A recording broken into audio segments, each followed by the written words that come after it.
आप जानते हैं कि रूस के पास परमानेंट आर्मी नहीं है, ठेके पर आर्मी है। हमारे देश में भी जो है ठेके पर अग्निपथ योजना लाई गई है, ठेके पे जवानों को बहाल किया जाएगा और वहां पर जबरदस्ती भारतीय नौजवानों को एक तरीके से बंधक बना करके रखा गया है। उसमें से सिविलियन वर्क में गुजरात का एक नौजवान, नोट कीजिएगा, गुजरात मॉडल, गुजरात का एक नौजवान, उसकी दुखद मौत हो गई है। और इस संवेदनशील विषय पर चारों तरफ चुप्पी है।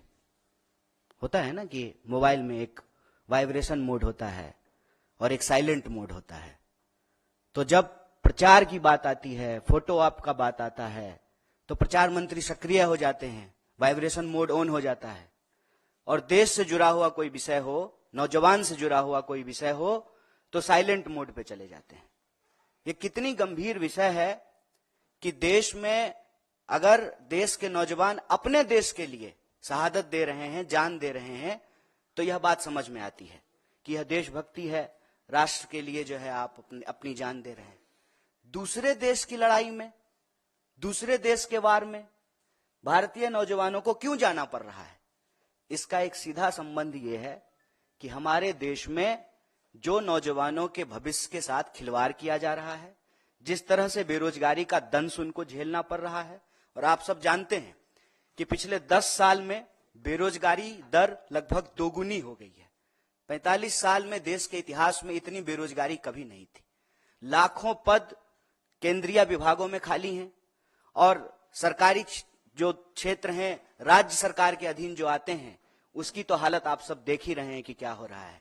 जब हमारी भारत जोड़ो न्याय यात्रा उत्तर प्रदेश से गुजर रही थी, तो इलाहाबाद विश्वविद्यालय का एक नौजवान आया और कहा, भैया जितना इस देश में लव लेटर लीक नहीं होता है, उससे ज्यादा उत्तर प्रदेश में क्वेश्चन पेपर लीक हो जाता है। मतलब नौजवानों की स्थिति यह है कि एक तरफ या तो भर्ती नहीं की जाती है, भर्ती की प्रक्रिया शुरू होती है तो प्रश्न पत्र लीक हो जाता है और पूरी की पूरी प्रक्रिया जो है वो न्यायालय के अधीन चली जाती है। और आप भर्ती की प्रक्रिया और उसमें होने वाले प्रश्न पत्र की तो अलग बात है। अभी आज आप लोगों ने देखा होगा कि उत्तर प्रदेश में बोर्ड के पेपर भी लीक हो गए हैं।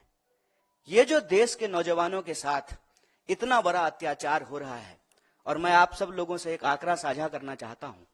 अभी से कुछ महीने पहले ही 1 घंटे से कम समय में 1 नौजवान आत्महत्या कर रहे थे देश में।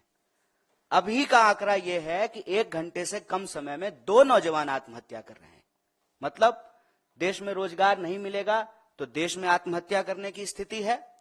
और रोजगार पाने के उद्देश्य से वॉर जोन में जाकर के, युद्ध क्षेत्र में, दूसरे देश की सेना में जबरदस्ती जो है बंधक बना करके नौकरी करवाने की स्थिति पैदा की गई है। और आप सब लोगों ने ये न्यूज भी शायद देखा होगा, अखबार के किसी कोने में आखिरी पृष्ठ पे होगा कि एक न्यूज और चली थी कि इजराइल में लेबर नहीं मिल रहा है इजराइल को, इसीलिए बहुत सारे माफिया देश में सक्रिय हो गए हैं अलग अलग राज्यों में।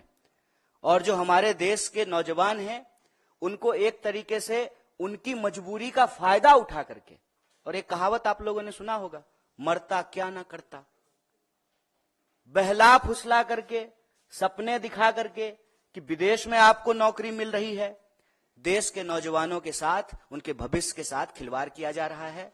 और इसी कड़ी में मैं एक बात और आपको जोड़ दूं, अपने बच्चों को, उनके भविष्य को बेहतर बनाने के लिए सपना देखने वाले जो माँ बाप हैं, पेट काट करके अपने बच्चों को पढ़ने के लिए बाहर भेजते हैं।